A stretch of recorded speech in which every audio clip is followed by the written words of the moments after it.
2022년 8월 2일 화요일 천안광성교회 새벽기도회 시작하겠습니다. 찬송가 14장 찬양하겠습니다.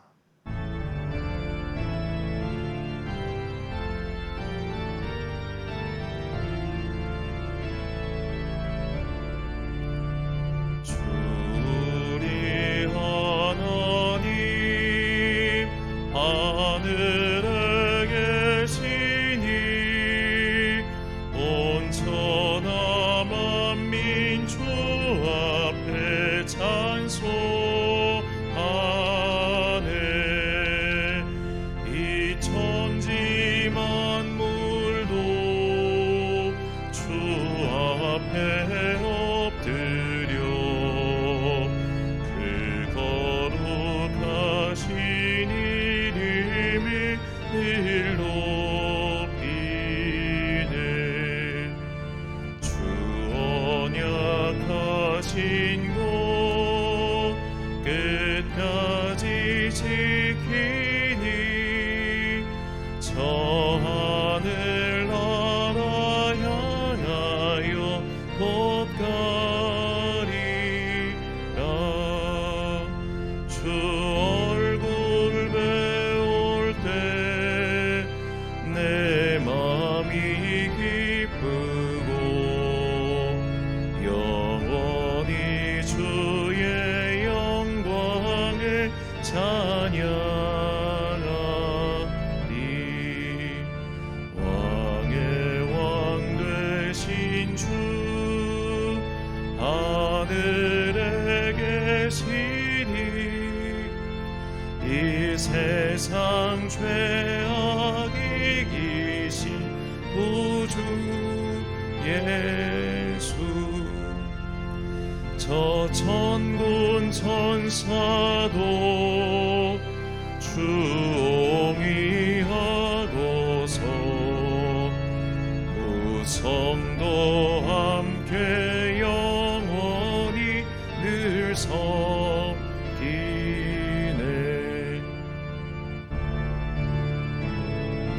제게 승리한 무리들 다 기쁜 소리 합혀서 감사드려.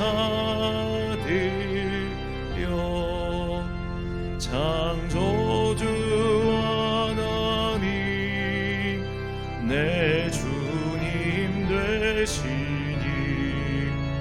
주 앞에 나도 엎드려 경배하네.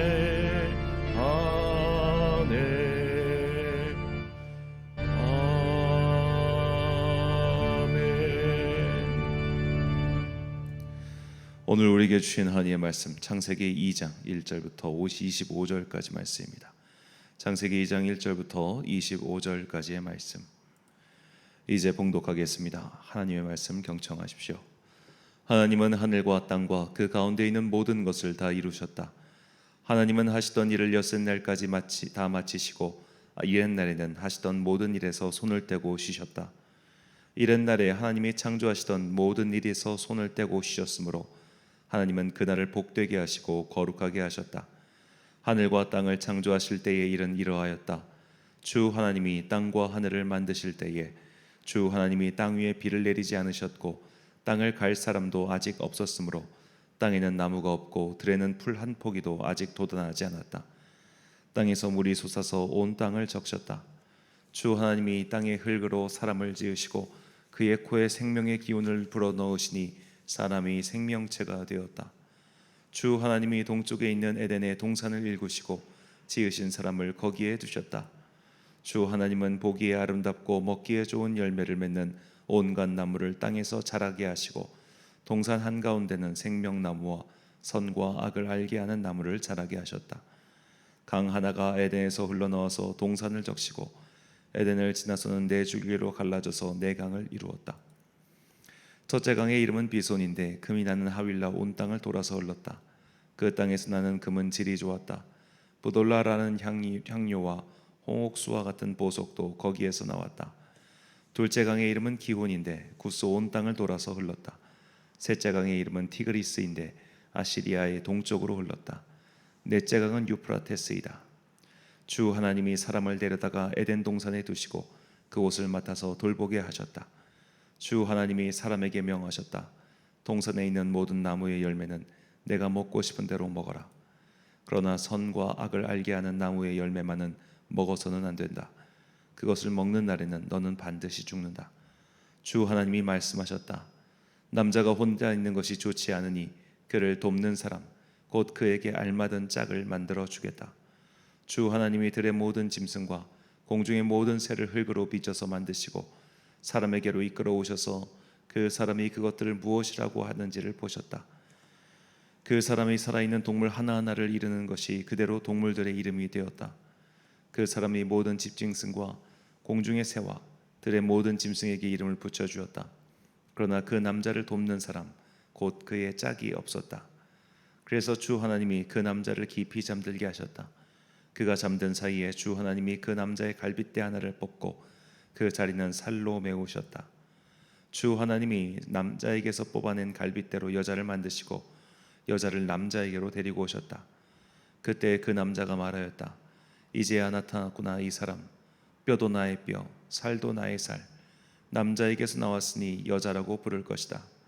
그러므로 남자는 아버지와 어머니를 떠나 아내와 결합하여 한 몸을 이루는 것이다. 남자와 그 아내가 둘 다 벌거벗고 있었으나 부끄러워하지 않았다. 아멘. 잘라내야 예배한다란 제목으로 하나님의 말씀 선포하겠습니다. 구약의 율법 중 가장 중요하고 핵심적인 율법을 하나만 골라야 한다면 십계명 율법을 고를 수밖에 없습니다. 하나님께서 직접 제정하신 이 율법을 모르는 이는 그리스도인 가운데 없을 겁니다. 이 십계명 율법은 출애굽기 20장에 처음 나옵니다. 이것을 분량으로 생각하면 3절부터 17절까지입니다. 그런데 이 10가지 율법 중 율법의 부연 설명이 가장 긴 것이 바로 안식일 계명입니다. 출애굽기 20장 8절부터 11절까지의 말씀입니다. 안식일을 기억하여 거룩하게 지키라. 여섯 동안은 힘써 내 모든 일을 행할 것이나 일곱째 날은 내 하나님 여호와의 안식일인즉 너나 내 아들이나 내 딸이나 내 남종이나 내 여종이나 내 가축이나 내 문 안에 머무는 객이라도 아무 일도 하지 말라. 이는 엿새 동안에 나 여호와가 하늘과 땅과 바다와 그 가운데 모든 것을 만들고 일곱째 날에 쉬었음이라. 그러므로 나 여호와가 안식일을 복되게 하여 그날을 거룩하게 하였느니라. 아멘. 자, 안식일 계명은 십계명 중에서 가장 긴 분량일 뿐만 아니라 그 구조상 십계명의 중심이라고 봐도 과언이 아닙니다. 이에 대해서는 출애굽기 20장을 강의할 때 자세히 말씀드리겠습니다. 이 안식일 율법에서 안식년과 희년이라는 인간이 상상하기 어려운 최고의 율법이 탄생했죠. 오늘 본문은 바로 이 안식일의 시작을 우리에게 전해주고 있습니다. 본문 2절 말씀입니다. 하나님이 그가 하시던 일을 일곱째 날에 마치시니 그가 하시던 모든 일을 그치고 일곱째 날에 안식하시니라. 아멘. 자, 안식이라고 번역한 히브리어는 샤파트입니다. 이 단어의 뜻은 잘라내다, 그치다, 쉬다입니다. 이 잘라내다라는 단어를 통해 우리는 안식일의 의미를 새롭게 받아들이게 됩니다. 우리가 보통 휴식을 취하더라도 머릿속에서 계속 일에 대한 생각이나 염려를 멈추지 못할 때가 많습니다. 그래서 휴가를 가서도 머리가 복잡할 바에는 차라리 일을 해버리자라고 생각하는 이들도 적지 않죠. 이런 이들을 단순히 일 중독자로 몰고 갈 수는 없습니다.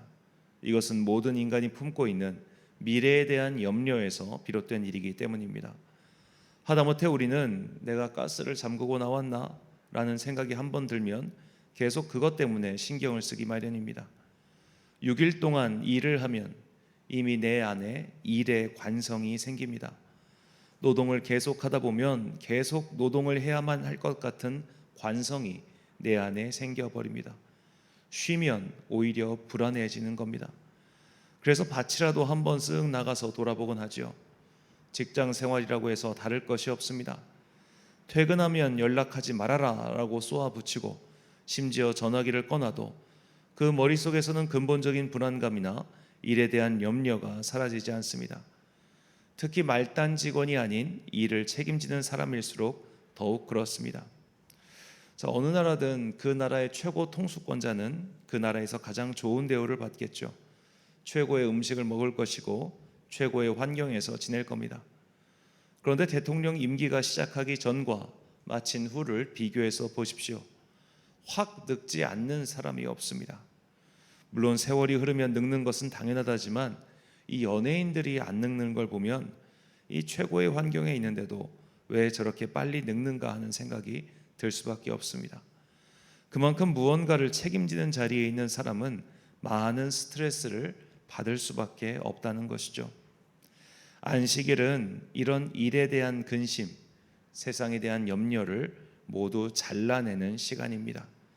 세상의 관성에 쏠리는 우리의 영혼의 방향을 끊어내고 다시 하나님께 집중하는 시간입니다.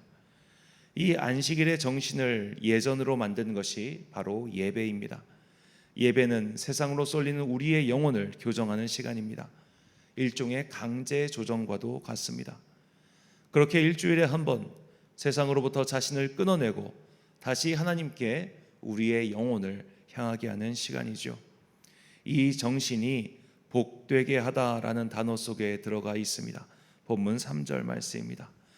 하나님이 그 일곱째 날을 복되게 하사 거룩하게 하셨으니 이는 하나님이 그 창조하시며 만드시던 모든 일을 마치시고 그날에 안식하셨음이니라. 아멘. 여기서 복되게 하사라고 번역한 히브리어는 바라크입니다. 바라크라는 단어는 복이 있다라는 의미와 더불어 무릎을 꿇다, 예배하다라는 뜻이 있습니다. 예배는 주님 앞에 영혼의 무릎을 꿇고 그분께 복과 은혜를 구하는 시간입니다. 그렇게 예배드리는 자들은 거룩한 성도지요.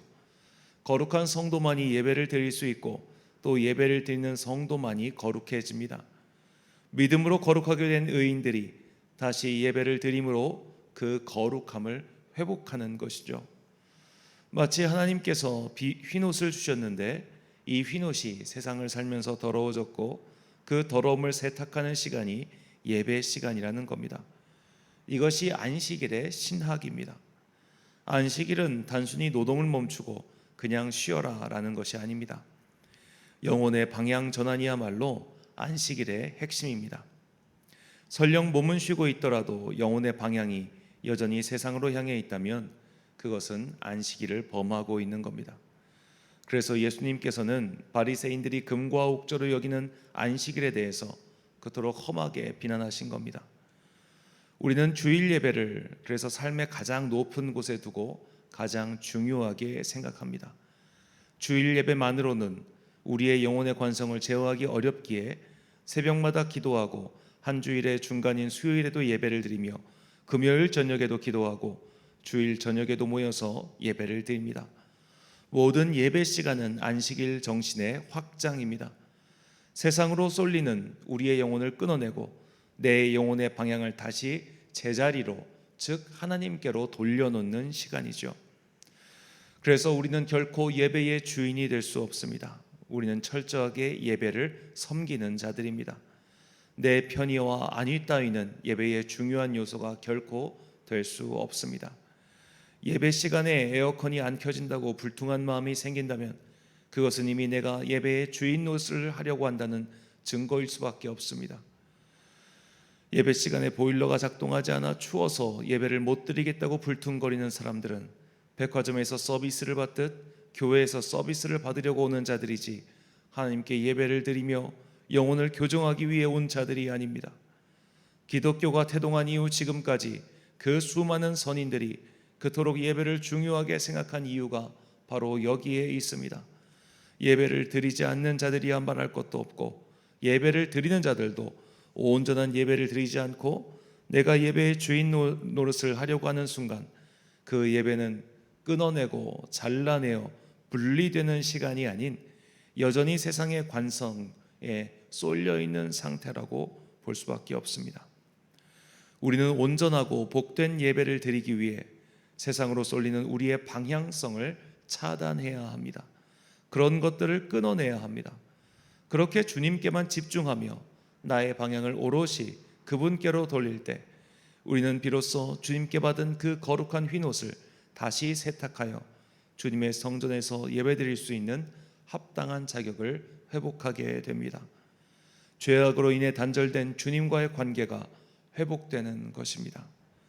주님께서는 이 안식일에 담긴 정신을 분명하게 선포하셨습니다. 마태복음 6장 33절과 34절 말씀입니다. 그런즉 너희는 먼저 그의 나라와 그의 의를 구하라.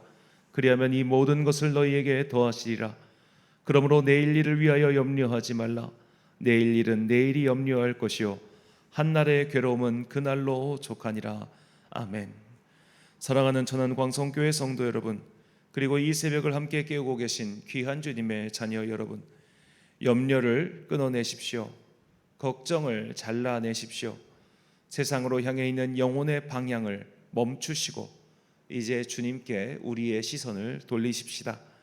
그렇게 우리의 영혼의 방향성을 바르게 설정할 때 우리는 안식일에 담긴 주님의 뜻을 받들어 온전한 예배를 통해 주님께서 주신 그 거룩한 휜옷을 다시 입을 수 있게 됩니다. 꼭 기억하십시오. 우리는 이 세상에서 더 나은 삶을 살기 위해 예배를 드리는 것이 아닙니다. 세상으로부터 분리되어 세상을 해서 나를 끊어내기 위하여 예배를 드리는 겁니다. 그렇게 우리의 영적 방향성을 돌릴 때 우리는 쉬 잃어버리고 마는 이 거룩함을 회복하게 됩니다. 안식일에 담긴 예배의 정신을 바르게 이행함으로 다시 한번 거룩한 옷을 입고 주님께 헌신하는 새벽 이슬과 같은 주님의 자녀들이 되시길 간절히 축원합니다. 기도하겠습니다. 사랑과 은혜가 충만하신 아버지 하나님, 우리는 이 시간 일상으로 향하는 영혼의 방향을 끊어내고 그것들을 잘라내어 다시 주님께 시선을 고정하고자 이 자리에 나왔습니다. 이것이 새벽 안식일의 정신이라는 것을 깨닫게 하시니 감사합니다. 이 정신을 매일매일 그리고 수요일마다 금요일마다 주일마다 우리는 지키고 있습니다.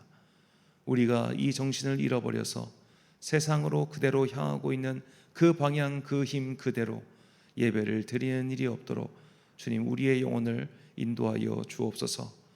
끊어내지 않으면 잘라내지 않으면 온전한 예배를 드릴 수 없다는 것을 항상 기억하고 주님 앞에 나올 때 세상의 염려와 근심과 욕망과 그리고 모든 것들을 끊어내고 잘라내고 떼어놓고 주님께 오롯이 영혼을 집중하고 주님께서 주님의 보혈로 주께서 주신 그 거룩한 흰옷을 다시 한번 깨끗하게 세탁하여 그 옷을 입고 주님 앞에 나오는 정결한 자녀들 되게 하여 주시옵소서.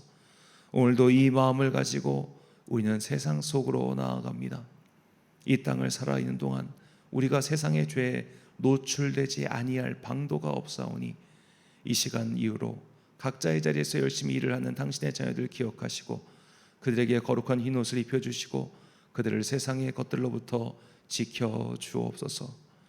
주님, 다시 한번 간구합니다. 우리 성도들을 지켜주옵소서. 군복무를 하고 있는 청년들, 먼 외국에 나가 있는 청년들, 그리고 오늘도 각자의 학업을 위하여 열심히 노력하고 있는 우리 귀한 자녀들, 각 사람에게 각양의 은사를 베풀어 주사 외롭지 아니하고 괴롭지 아니하고 각자 맡은 소명을 잘 감당하는 주의 자녀 되도록 주님 그들에게 은혜 위에 은혜를 더하여 주옵소서. 이 여름방학 시간 동안 또 미래를 준비하고 있는 우리 수험생 자녀들이 있습니다. 그들에게 은혜 베풀어 주시고 지혜와 능력 주셔서 모든 것들을 능히 감당하는 주의 귀한 자녀들 되게 하여 주옵소서. 오늘 하루도 참 좋으신 우리 주님의 은총과 평강이 모든 성도들과 함께 하시기를 간절히 축원하오며 이 모든 말씀 우리를 사랑하시는 예수님의 이름으로 기도드립니다. 아멘. 오늘의 기도 제목입니다. 주님께 나오기 전 내가 끊어내야 할 이 세상으로의 나의 쏠림은 무엇입니까? 내 예배를 방해하는 그 마음, 내 마음을 주님 앞에 솔직히 토로하시고 그 마음을 잘라내게 해달라고 기도하십시오. 오늘 말씀을 통해 주신 기도의 제목 가지고 묵상과 기도에 힘쓴 하루가 되시길 바랍니다. 기도하겠습니다.